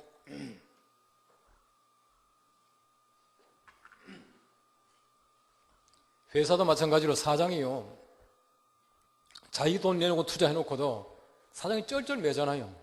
옛날에 그렇게 못하거든. 나라 대통령 보십시오. 대통령 옛날에는 괜찮았어요. 요즘엔 대통령들도 얼마나 얻어맞는지 몰라요. 하여튼 뭐 불통이다, 뭐 소통이 안 된다 해가지고 계속 치고받고 하는 거예요. 거기다가 노무현 전 대통령 기억하시죠? 대통령 못 해먹겠다. 이 소리를 3번이나 했습니다. 그 좋은 자리를 못 해먹겠다는 거예요. 이게 뭐냐면요, 리더십 스타일이 완전히 달라졌다는 얘기입니다. 옛날 같으면 위에 있는 사람 무조건 순종하고 따라갔는데 이제는 안 되거든요. 그때는 어떡합니까? 그래서 최근에 나온 얘기가 뭐냐면은 셀프 리더십이라는 얘기가 나왔습니다. 셀프 리더십. 이 셀프 리더십은 뭐냐 하면은 내가 내 자신을 잘 이끌어가면 다른 사람들이 내게 이끌려 온다는 얘기예요. 그게 참 중요하죠. 중요한 것이 뭐냐 하면요, 다른 사람 훈련이 아니라 내 훈련하는 겁니다. 내가 내 훈련을 잘해야 돼요. 제가 쓴 책 가운데 보면은 미래 목회자의 조건이라는 책이 있습니다. 규장서 나온 책인데 그 책에 보면 꼭 간단하게 써놨습니다. 앞으로 리더십, 자기 스스로를 잘 이끌어가기 위해서는 뭐가 필요하냐? 앞으로 힘의 시대인데 3가지 힘이 필요하다. 영역과 지력과 체력이 필요하다. 이겁니다. 제가 볼 때는 그래요. 영적 시대, 영역이 필요해요. 우리가 지식사회 아닙니까? 지력이 필요해요. 공부를 많이 하셔야 돼요. 거기다가 체력이 필요해요. 영역, 지력 아무리 많아도요, 체력 없으면 아무것도 안 해요. 그 때문에 저는요, 결론적으로 말합니다. 영역, 지력, 체력, 이 세 가지는 항상 있을 것인데 그 중에 제일은 체력이라. 여러분과 아멘 하셔야 돼요. 진짜입니다. 왜 그런지 한번 보십시오. 믿음, 소망, 사랑 이 세 가지는 항상 있을 것인데 그 중에 제일은 사랑이잖아요. 사랑 가지고 구원받습니까? 사랑을 많이 베푼 여인에게도 예수님께서는 내 믿음이 너를 구원하였다 그렇게 말하시도 않는데, 다시 말하면요, 그 믿음, 소망, 사랑 이 세 가지가 항상 있잖아요. 항상 있기 때문에 사랑이 제일이에요. 이 세 가지 중에서 한 가지만 있을 것인데 하면 믿음이지. 영역, 지력, 체력 이 세 가지 중에서 하나만 있을 것인데 영역입니다. 그러나 세 가지가 항상 있다면은 영역과 지력이 이미 있기 때문에 체력이 제일이라는 얘기입니다. 체력 없어 보십시오. 아무것도 안 해. 체력 없으면요, 뭐 영역 다 쓸데없는 얘기입니다. 지력은 말할 것도 없고. 사람이 몸이 약해지면은 영역이 강한 사람들도 헛개비 보더라고요. 정말입니다. 저희 아버님이 목사님이셨거든요. 저희 아버님이 돌아가실 무렵에 자꾸 이제 무슨 뭐 이렇게 내가 천당 갔다 왔다 이 말 좀 자꾸 하시더라고요. 하시는데 한 번은 제가 가니까 침상에 이렇게 누워가지고요, 손에 갖다 막 이렇게 막 누구 때리듯이 막 휘젓는 거예요. 그러니까 아버지 왜 그러십니까? 하니까 지금 마귀가 왔다 그러시더라고요. 우리 아버지를 아시는 분들 계시겠지만 우리 아버지한테 마귀가 온다는 거 이건 상상도 못할 얘기예요. 근데 이 몸이 약해지면요 옵니다. 예수님도 보십시오. 가장 약해졌을 때 마귀가 와요. 언제입니까? 40일 금식하고 나니까 마귀가 와가지고 돌을 가지고 떡 만들라 그렇게 말하잖아요. 그럼 마지막에 또 오죠. 보세요. 만일에 내가 하나님의 아들이거든 이 돌들을 가지고 떡을 만들라 그랬죠. 마지막에 십자가 못 박혀 돌아가실 때 보십시오. 다 못 박혀서 그 육신이 말이죠 고통 다 하고 있으니까 만일에 내가 하나님의 아들이거든 또 술 먹잖아요. 뭐 내려와 봐라 이렇게 말하잖아요. 그러니까 지금 고통당할 때는요 마귀가 온다고. 누구나 마찬가지예요. 그래가지고 이제 마귀가 왔다 그러시니까 우리 어머니가 옆에 계시다가 우리 어머니 좀 무식합니다. 이놈의 자식 여기 어딘 줄 알고 왔노? 이러더라고.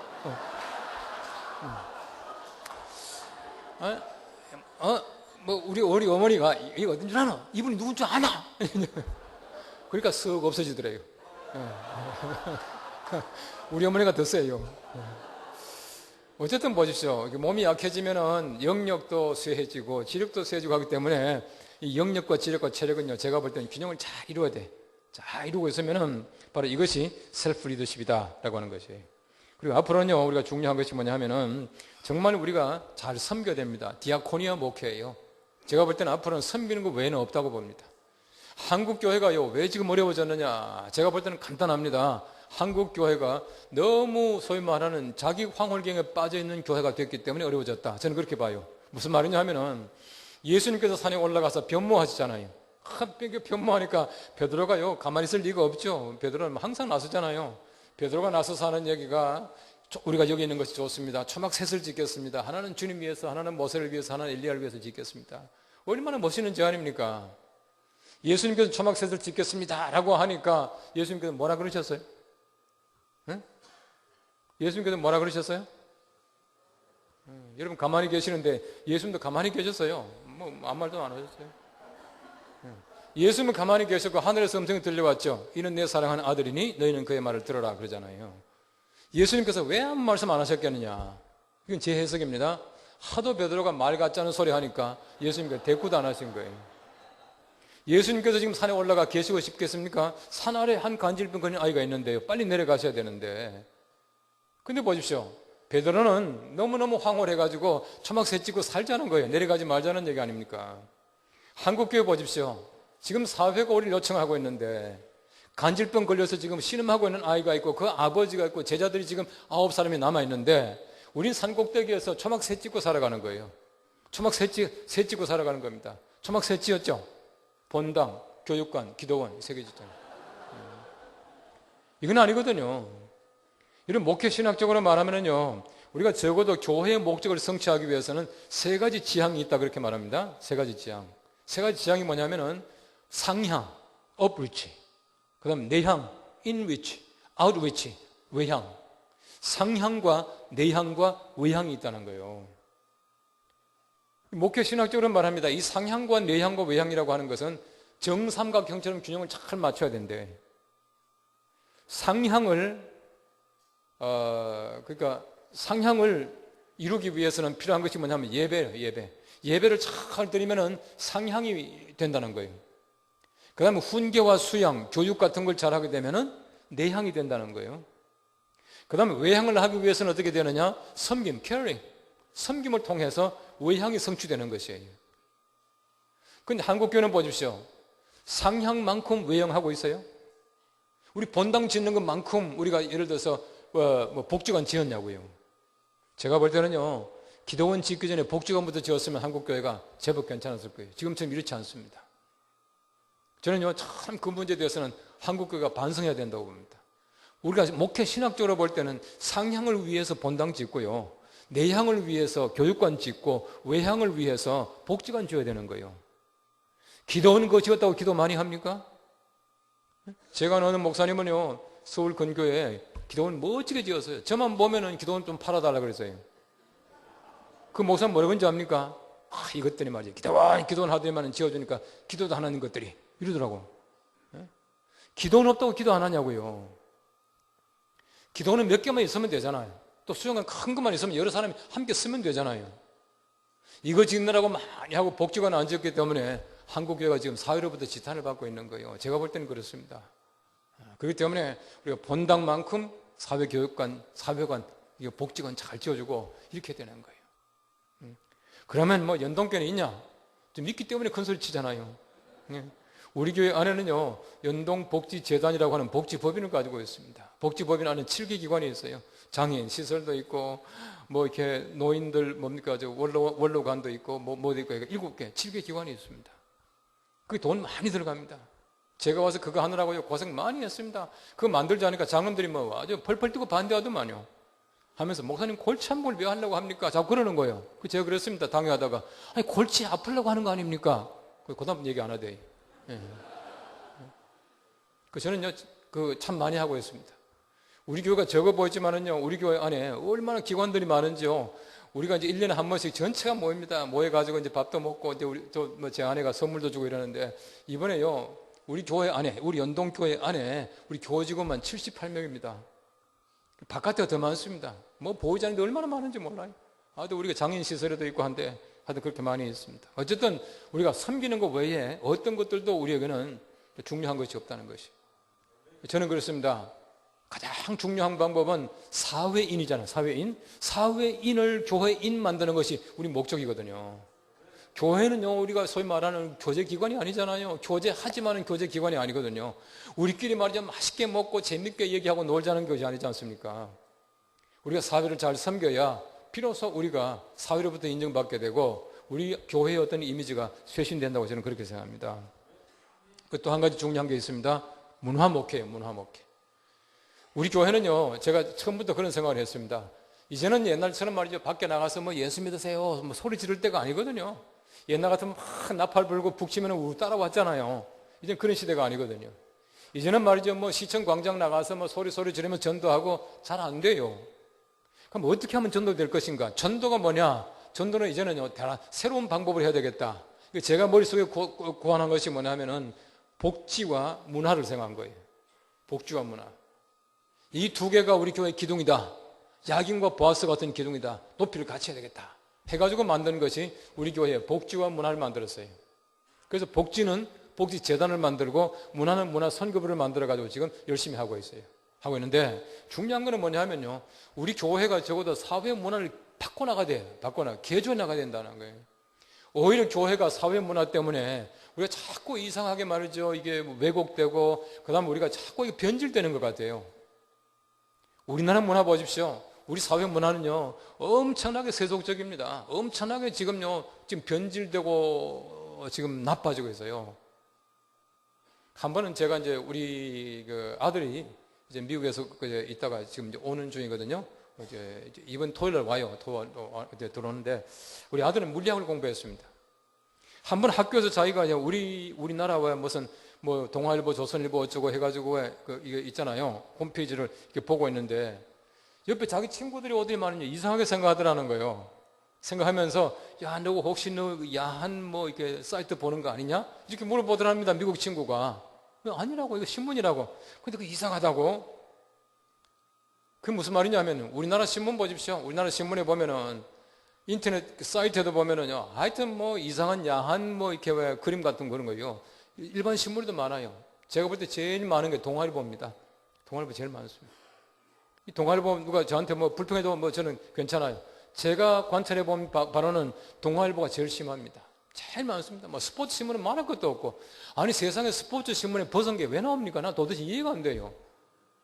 스포츠 신문 일면에 보면요, 우리가 그 인터넷 그 신문 보십시오. 스포츠 신문 일면이요, 거의 다가 연예인 얘기지 스포츠 얘기가 아니에요. 난 도대체 이해가 안 돼요. 연예가 어떻게 스포츠입니까? 스포츠는 운동인데. 난 그런 것들이요, 너무 저는 마음이 불편해요, 솔직히 말하면. 한 번은 사랑의 오정현 목사가 뭐 지금 뭐 좀 문제가 돼가지고 좀 어렵지만은 뭐 저하고는 아주 가까이 지나는데 요즘 보니까 좀 상당히 겸손해지고 좀 기가 좀 죽었더라고요. 근데 지난주에 만났었어요. 그러니까 뭐 참 하나님께서 주의 종을 겸손하게 만드시는 방법 중에 하나가 뭐 또 그런 거 아니겠습니까? 한 번 저한테 얘기를 하면서요, 이런 얘기를 하는 거예요. 저한테 뭐, 형, 우리나라가 얼마나 지금 타락하고 세속적인지 아냐고. 그래, 얘기해봐라. 지하철역이든지 버스 종점에, 버스 스탑, 버스 정류장 내려가지고 380도 뺑 돌아보라는 거예요. 380도 돌아보면은, 저 버스 정류장 380도 돌아보면은, 360도 돌아보면은, 360도 도는 가운데에 술집 안 보이는 버스 정류장이 거의 없다는 거예요. 여러분, 한번 해보세요.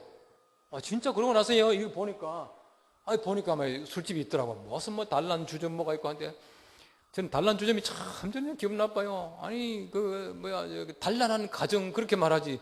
아니, 주점이 단란하면 어떡하겠어요? 응? 가정이 단란해야지. 우리나라 보십시오. 그런 것들이 너무 많아요. 우리 교회가 말이지 필요한 것이 뭐냐 하면은 정말 사회 문화를 개조해 나가야 되는 거죠. 사회를 바꿔줘야 되는 거죠. 기독교 좋은 문화가 사회를 갖다 정화시켜나가고 좋게 만들어줘야 되는데 그렇지 못하고 오히려 교회가 사회 문화를 자꾸 우리가 말이죠 습득하고 가지고 오고 교회가 세속화되고 이건 아니지 않습니까? 그래서 저는 이 복지와 문화라고 하는 것은 굉장히 중요한 하나의 선교의 도구라고 이렇게 생각합니다. 그래서 우리 두 축을 가지고 해야 되겠다. 그래서 우리 교단, 우리 통합측입니다. 우리 교단 안에도 원래 그 장로교 복지재단이라고 하는 게 있었어요. 오래전부터. 장로교 복지재단은 있는데 문화재단은 없더라고요. 그래서 제가 우겨가지고 장로교 문화재단을 만들었습니다. 지금 현재 우리 문화재단에 있거든요. 이 복지와 문화는 함께 가야 된다고 봐요. 사회를 섬겨주고 사회 문화를 개조해주고 두 가지 같이 해야 된다 하는 생각입니다. 그래서 우리 앞으로 우리가 좀 목회를 우리 새로운 시대를 맞이해서 우리 좀 더 변화시켜서 정말 영성시대 때 영성적으로 또 리더십을 많이 발휘하고요. 또 복지와 문화에 더 많은 강조를 하고 평신도들을 잘 훈련시키면은 아마 좋을 것이라 생각이 되어집니다. 그래서 여러분들 제가 좀 빨리빨리 또 두서없이 얘기했습니다만은 잘 정리하셔서 우리 21세기를 맞이해서 올해는 더 목회 성공하시고 또 행복한 목회 하시는 여러분들 되시기를 간절히 바랍니다. 네, 감사합니다.